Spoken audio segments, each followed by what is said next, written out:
అన్నాడీఎంకే ప్రధాన కార్యదర్శిగా శశికళ ఎన్నికయ్యారు. ఏకగ్రీవంగా శశికళ నాయకత్వంలో పనిచేయాలని తీర్మానం ప్రవేశపెట్టడం, దాన్ని ఆమోదించడం కూడా జరిగిపోయాయి. అనేక సందేహాల మధ్య, సందిగ్ధాల మధ్య ఇవాళ ఏం జరుగుతుంది, శశికళకే పార్టీ పగ్గాలు ప్రధాన కార్యదర్శిగా అప్పచెప్తారా లేదా అనే సందేహాలకు తెరదించుతూ అన్నాడీఎంకే ప్రధాన కార్యదర్శిగా గతంలో అమ్మగా పేరుపడ్డ పురచ్చి తలైవి నిర్వహించిన పదవిని ప్రస్తుతం శశికళ చేపట్టబోతున్నారు. అన్నాడీఎంకే ప్రధాన కార్యదర్శి పదవి అంటే దాదాపు పార్టీ పేరుకి అధ్యక్షుడి కన్నా ప్రధాన కార్యదర్శి పదవికి చాలా ఎక్కువ విలువ ఉంటుంది. అన్నాడీఎంకేలో ప్రధాన కార్యదర్శి మొత్తం పార్టీ వ్యవహారాలు నడిపిస్తారు. సో శశికళ ఏకగ్రీవంగా ఎన్నికయ్యారు. ఆమె నాయకత్వంలోనే పనిచేయాలని తీర్మానించడం, దాన్ని ఆమోదించడం కూడా జరిగిపోయాయి.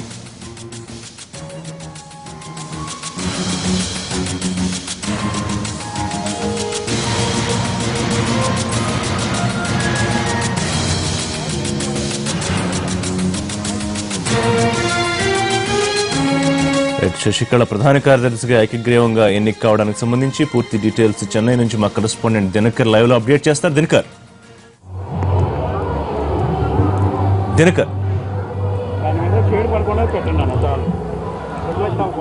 ఓకే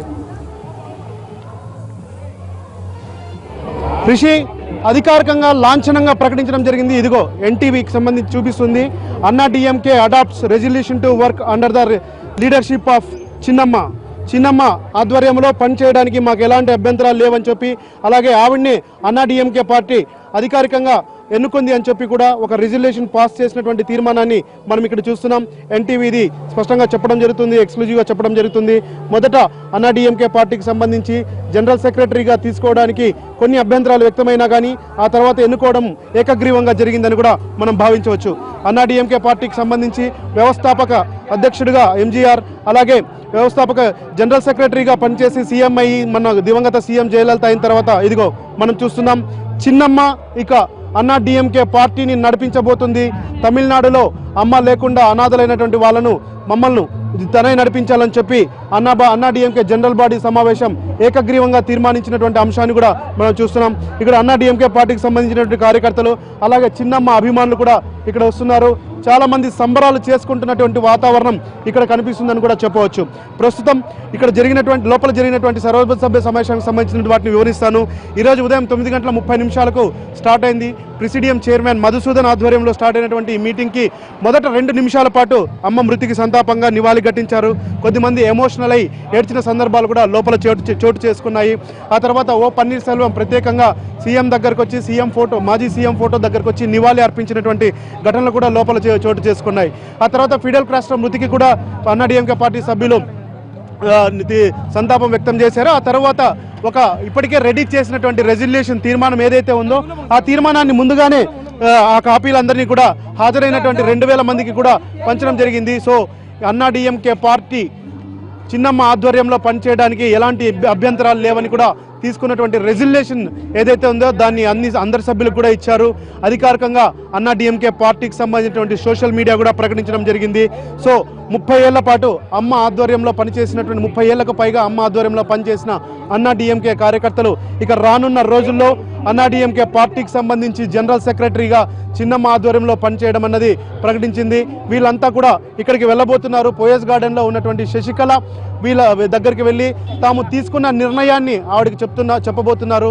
ఆ తర్వాత అధికారికంగా ఆవిడ జనరల్ బాడీకి సంబంధించినటువంటి మీటింగ్ తీసుకున్నటువంటి రెజల్యూషన్ ఏదైతే ఉందో దానికి అంగీకరించి ఆ తర్వాత అన్నాడీఎంకే పార్టీకి సంబంధించినటువంటి పగ్గాలు కూడా చేపట్టబోతుంది. సో గత 23 రోజులుగా, అంటే జయలలిత చనిపోయింది డిసెంబర్ 5వ తారీఖు, గత 24 రోజులుగా జరుగుతున్నటువంటి ఈ యొక్క సందేహాలకి పటాపంచలు చేస్తూ అన్నాడీఎంకే పార్టీకి సంబంధించినటువంటి నేతలంతా కూడా, అలాగే జనరల్ బాడీ మీటింగ్లో సమావేశమైనటువంటి డెలిగేట్స్ అంతా కూడా ఏకగ్రీవంగా తీసుకున్న నిర్ణయం చిన్నమ్మ అమ్మ ஆத்வரியம்ல நடிச்சின பாட்டி இக்க சின்னம்மா ஆத்வரியம்ல நடிச்சுன்னு கூட சொல்லுறாரு.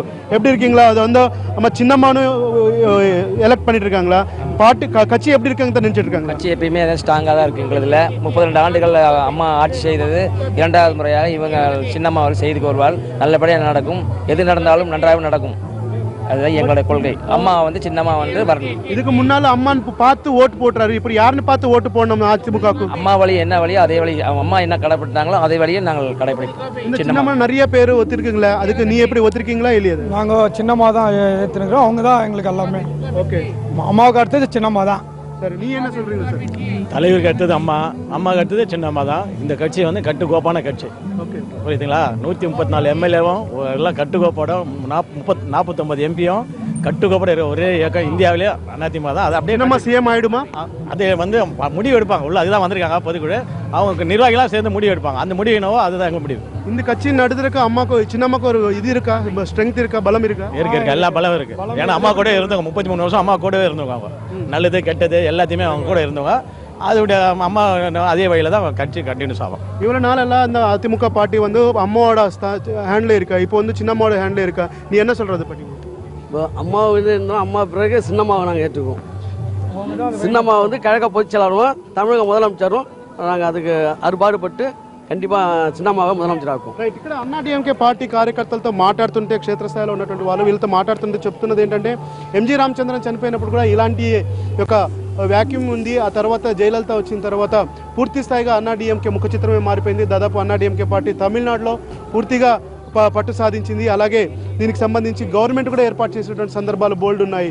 ఇక రానున్న రోజుల్లో చిన్నమ్మ ఆధ్వర్యంలో ఉన్నటువంటి పార్టీ ఏదైతే ఈరోజు ఎన్నుకున్నారో కొద్ది క్షణాల కింద ఎన్నుకున్నటువంటి సందర్భం ఏదైతే ఉందో ఇక మీదట సక్సెస్ఫుల్గా పార్టీ కూడా వెళ్తుందని చెప్పి క్యాడర్ కూడా ఒక ఆశాభావాన్ని వ్యక్తం చేస్తున్నటువంటి పరిస్థితి ఉంది. ఇంకా మీటింగ్ కొనసాగుతుంది. పార్టీకి సంబంధించినటువంటి నేతలంతా కూడా ఎవరైతే ఉన్నారో వాళ్ళంతా ఇంకా లోపలే ఉన్నారు. అయితే వచ్చినటువంటి సమాచారం మేరకు కూడా ఇదిగో మనం చూస్తున్నాం ఇక్కడ ఉన్నటువంటి వాళ్ళు కూడా అప్పుడే అన్నా డిఎంకే పార్టీకి సంబంధించినటువంటి అధికార పత్రిక ఇది ఇది ఇది దీంట్లో చిన్న అమ్మ స్థానంలో చిన్నమ్మని ఎన్నుకున్నామనికి సంబంధించి இருங்க இது என்ன சொல்றீங்க இது பற்றி இந்த பத்திரிக்கை என்ன இல்ல அம்மாக்காக வெல்கம் அது చిన్నమ్మకాக వెల్కమ్ పண்றீங்களா? ஆமா. Okay right. ఈ పత్రిక చెప్పండి. ఈ పత్రికలో ఏముంది మీరు ఏం చెప్తారు? ఇదిలో చిన్నమ్మ దానికి వస్తదానికి ఇది అని వస్తుంది. ఇది చిన్నమ్మ సూటబుల్ పర్సన్ ఫర్ சொல்லுங்க. தமிழ் சொல்லுங்க. தமிழ் சொல்லுங்க, இங்க தெலுங்குல சொல்லலாமா? చిన్నమ్మ దానికి select suitable person for general secretary for AIADMK party. She only the capable person to do all the things. She must know everything. CM అవుతారా చిన్నమ్మ? ఖచ్చితంగా సీఎం అవుతారు మేడం, ఖచ్చితంగా సీఎం. అన్ని పర్సనాలిటీ అమ్మాయి దగ్గర ఉండదు. నెక్స్ట్ సీఎం చిన్నమ్మ మేడం. రైట్.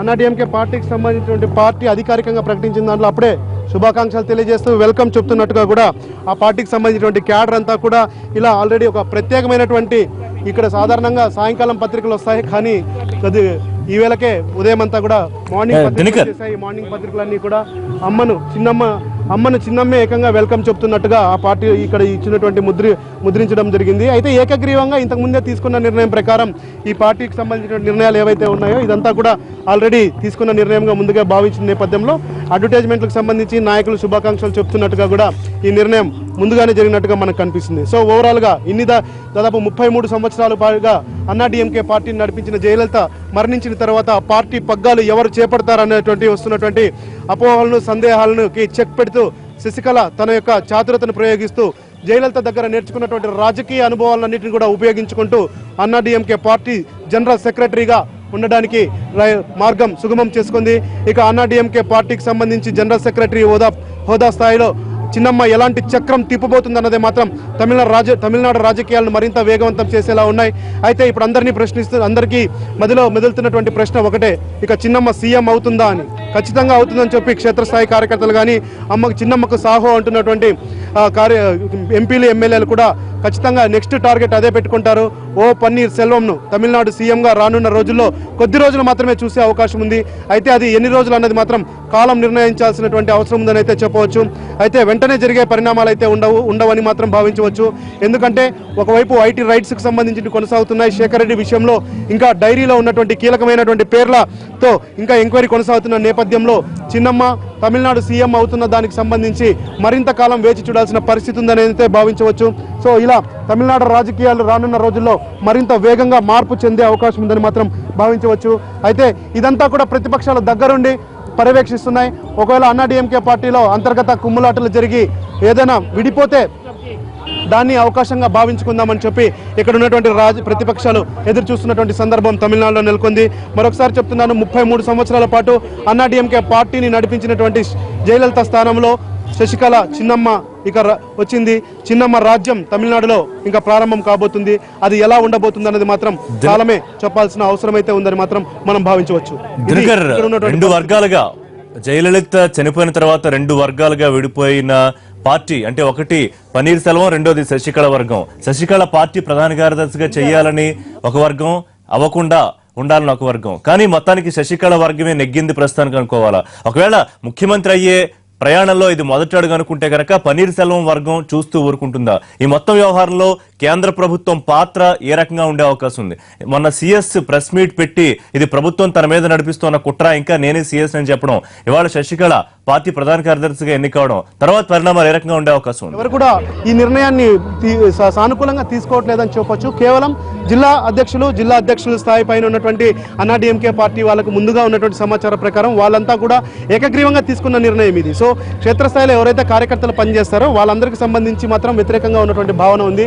దాన్ని పన్నీర్ సెల్వం బ్యాచ్ క్యాష్ చేసుకుందాం అనుకున్నా కానీ ఎమ్మెల్యేలు, ఎంపీలు అలాగే మెయిన్ క్యాడర్ని, కింద స్థాయి క్యాడర్ని నడిపించే కీలకమైన నేతలంతా శశికళ వర్గంలో ఉండిపోవడంతో అది మాత్రం జరగలేదని చెప్పొచ్చు. అయితే జనం మూడు మాత్రం చాలా డిఫరెంట్ ఉంది. గత 15 రోజులుగా మనం ఎన్టీవీ ఇక్కడ ఉన్నటువంటి ప్రజలను అడుగుతుండడం జరుగుతుంది. ఏంటి పరిస్థితి, ఎలా ఉంది, ఎలా ఉండబోతుంది, ఒకవేళ శశికళ సీఎం అయితే, శశికళ జనరల్ సెక్రటరీ అయితే ఏంటంటే ఆవిడ జయలలిత దగ్గర చేసినటువంటి పరిస్థితులన్నీ ప్రపంచానికి తెలుసు, తమిళనాడుకు తెలుసు. కానీ మేమైతే మాకున్నది ఒకటే అమ్మ, ఇక ఇప్పుడు చిన్నమ్మ పెద్దమ్మ ఎవరు వచ్చినా కానీ వాళ్ళెవరిని కూడా యాక్సెప్ట్ చేసే పొజిషన్లో జనాలు అంటే ఓటర్లుగా ఎవరూ లేరు. ఇంకా అన్నాడీఎంకే పార్టీ భవిష్యత్తు అంటారా, అది ఎలా ఉంటుందన్నది వచ్చే ఎన్నికలు ఇంకా 4 సంవత్సరాల పాటు ఉన్న నేపథ్యంలో మాత్రం సో క్యాడర్ ఎటువైపు తిరుగుతారన్నది మాత్రం వెయిట్ చూడాల్సినటువంటి పరిస్థితి ఉందని చెప్పొచ్చు. ఇప్పుడు జరిగినటువంటి ఎన్నిక ఏదైతే ఉందో ఆ ఎన్నిక మాత్రం జిల్లా స్థాయి అధ్యక్షుల పైన ఉన్నటువంటి వాళ్ళు ఎన్నుకున్నటువంటి వాళ్ళు ఏకగ్రీవంగా తీసుకున్నటువంటి నిర్ణయంగా మనం భావించవచ్చు. సో ఇది ఓపెన్గా కనపడుతుంది. అయినా కానీ ఇంకా తప్పనిసరి పరిస్థితుల్లో, ఎందుకంటే 33 ఏళ్ల పాటు జయలలితతో సహవాసం చేసినటువంటి చిన్నమ్మకు ప్రతి ఒక్కటి తెలుసు. అమ్మ స్టైల్ ఆఫ్ వర్కింగ్, అమ్మ స్టైల్ ఆఫ్ పాలిటిక్స్, అమ్మ style of functioning of administration అని తెలుసు. కాబట్టి ఇంకా ఆవిడ తప్ప మాకెవరో గత్యంతరం లేదన్నట్టుగా కూడా ఏదైతే రెజల్యూషన్ పాస్ చేశారో దానికి సంబంధించి కూడా చెప్పొచ్చు. శశికళతో అన్న ఎంజీఆర్తో పాటు ఆ తర్వాత జయలలిత దగ్గర నుంచి కూడా ఎంతో అనుభవం ఉన్నటువంటి కొద్దిమంది కార్యకర్తలు, దగ్గరగా కలిసినటువంటి కార్యకర్తలు కూడా ఉన్నారు. నీ వంద ఎంజీఆర్ని తెలుగు తెలియమా? ఓకే, మీరు ఎంజీఆర్ని చూశారు, ஜெயலலிதான்னு చూశారు, ఇప్పుడు చిన్నమ్మని చూస్తున్నారు, ఎలా ఉంటుంది? 25 வருடமா புரட்சி தலைவருடைய தொண்டனான அடுத்த அம்மாவுடைய புகழை யாராலேயும் குறைக்க முடியாது. உலகம் உள்ளவரை, காலம் உள்ளவரை, சரித்திரம் உள்ளவரை, காற்று உள்ளவரை புரட்சி தலைவி அம்மாவுடைய புகழ் நீடிக்கும். அம்மா இறந்துட்டார், இப்போ சின்னம்மா வந்துட்டார், அதை பற்றி என்ன சொல்றீங்களா? தாயை இழந்து விட்டோம், புரட்சி தலைவி அம்மாவை இழந்து விட்டோம். ஆனால் நாங்கள் சின்னம்மாவை இழக்க தயாராகவில்லை. காரணம், சின்னம்மா அறிவு கூர்மையுடையவர், மக்களுக்கு தொண்டாற்றக்கூடியவர், கழகத்தை காப்பாற்றக்கூடியவர். அதனால் சின்னம்மாவுடைய படி தொடர வேண்டும். நீ ஒத்துருக்கீங்களா ஒத்துக்கல? சின்னம்மானு வெல்கம் பண்றீங்களா இல்லையா? சின்னம்மாவுடைய அறிவு கூர்மை 30-33 வருடமாக புரட்சி தலைவி அம்மாவின் அருகிலிருந்து அவருடைய அசைவுகளையும் அவருடைய அறிவுகளையும் ஒழுங்கே பெற்றவர். அதனால் புரட்சி தலைவி அம்மாவுடைய குணம் அப்படியே சின்னம்மாவிற்கு உண்டு. அதனால் நம்முடைய கழகத்தை காப்பதில் எந்த விதமான மாற்றமும் இல்லை. பொதுவாக பொறுப்பேற்று கழகத்தை காப்பாற்றுவார் என்று உள்ள நம்பலாம். மேலும் அவர் அமைதியானவர், பொறுமையானவர். శశికళకు సంబంధించినటువంటి ఏదైతే ఇది మొత్తం సీన్ మారిపోయిందో, జయలలిత దగ్గర నుంచి శశికళకు మారిపోయిందో మొత్తం, ఇప్పుడంతా కూడా ఇక చిన్నమ్మ రాగాన్ని అందుకున్నటువంటి పరిస్థితి మనం క్లీన్గా అబ్జర్వ్ చేయొచ్చు. అయితే నడిపించాల్సింది మాత్రం జయలలిత ముఖ చిత్రమే. ఆ తర్వాత జయలలితకు సంబంధించినటువంటి బ్రాండ్తోనే ఏదైనా కానీ అన్నాడీఎంకే పార్టీ రానున్న రోజుల్లో ఉంది. ఇంకా జనాలతో మాట్లాడితే స్పష్టంగా తెలియజేస్తుంది. ఏదైతే అమ్మ పథకాలు ఉన్నాయో ఆ పథకాలని వచ్చే వాళ్ళు కొనసాగిస్తే ఖచ్చితంగా 4 సంవత్సరాల పాటు పార్టీ కొనసాగుతుంది. అయితే అన్నాడీఎంకే పార్టీకి సంబంధించినటువంటి ఎమ్మెల్యేలో ఏవైనా విభేదాలు రాకుండా ఉంటే మాత్రం రాజకీయంగా మాత్రం అన్నాడీఎంకే పార్టీ మరో 4 సంవత్సరాల పాటు ఉన్నటువంటి ప్రభుత్వాన్ని కొనసాగిస్తుంది. లేదా అంతర్గతంగా ఎమ్మెల్యేలు విడిపోయి వాళ్ళ మధ్య విభేదాలు వస్తే మాత్రం ఖచ్చితంగా ఇక్కడ సంక్షోభం ఏర్పడుతుంది అనేటువంటి ముఖ చిత్రం అయితే మనకి ఇక్కడ రాజకీయాల్లో ఇక్కడ తమిళనాడు పొలిటికల్ సినారియో మాత్రం కనిపిస్తుందని చెప్పవచ్చు. అయితే ఓ పన్నీర్ సెల్వం సంబంధించినటువంటి వర్గం చాలా నెమ్మదిగా కూడా ఈ యొక్క సిచ్యుయేషన్ అంతా కూడా అబ్జర్వ్ చేస్తుంది. అబ్జర్వ్ చేసిన తర్వాతనే ఇప్పటికే ఆల్రెడీ అన్నాడీఎంకేలో ఉన్నటువంటి అన్నాడీఎంకే 2 వర్గాలుగా చీలిపోయిందనేటువంటి వార్తలు కూడా వస్తున్నాయి. ఒకటి శశికళ వర్గం, తర్వాత పన్నీర్ సెల్వం వర్గం సంబంధించి నిన్న జరిగినటువంటి గొడవల్లో కూడా అది మనం స్పష్టంగా కనిపిస్తుందని చెప్పొచ్చు. ఇప్పుడు ఎప్పుడైతే చిన్నమ్మని జనరల్ సెక్రటరీగా ప్రకటించిన నేపథ్యంలో ఇక్కడ అంతా మొత్తం కొద్దిగా కోలాహలమైనటువంటి వాతావరణం నెలకొంటుందని చెప్పవచ్చు. అయితే కేవలం ఆహ్వానించిన వారికి తప్ప మిగతా వారికి ఎవరిని కూడా రానికపోవడంతో కొద్దిగా స్థాయిలో మాత్రమే ఇక్కడ కార్యకర్తలు రావడం జరుగుతుంది. అయితే ఓ పన్నీర్ సెల్వం ఏం చేస్తారన్న దానికి సంబంధించి మాత్రం ఇప్పుడు అత్యంత ఉత్కంఠమైన ఇదిగా మిగులుతుంది అనుకోవచ్చు. ఎందుకంటే ఇన్స్టెంట్ సీఎంగా మాత్రమే ఓ పన్నీర్ సెల్వం పనికొస్తారా అన్నది మరోసారి నిరూపితం కాబోతుందా, లేకపోతే శశికళ ఆధ్వర్యంలో ఓ పన్నీర్ సెల్వం కొనసాగుతారా, వీళ్ళిద్దరూ కలిపి 2 కత్తులు కలిపి ఒకే 2 కత్తులు ఒకే వరలో ఉంటాయా లేదన్నది మాత్రం ఎదురు చూడాల్సిన పరిస్థితి. మరి ఏం జరుగుతుందన్నది మాత్రం ఆసక్తిగా నెలకొంది. ఋషి, థ్యాంక్ యూ.